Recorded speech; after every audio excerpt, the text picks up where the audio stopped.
எந்தூரில் இருந்தாலும் செந்தூரை மறவாமல் எந்நாளும் சிந்திக்க வேண்டும். எந்தூரில் இருந்தாலும் செந்தூரை மறவாமல் எந்நாளும் சிந்திக்க வேண்டும்.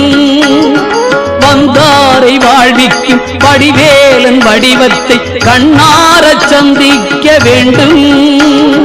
வந்தாரை வாழ்விக்கும் வடிவேலன் வடிவத்தை கண்ணார சந்திக்க வேண்டும்.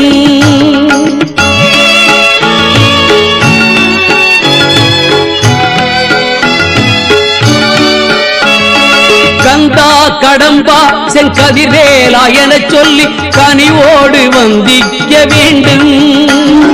சிந்தித்து சந்தித்து வந்தித்தால் செந்தூர் செவ்வேளின் அருட்பார்வை தீண்டும். திருச்செவ்வேளின் அருட்பார்வை தீண்டும்.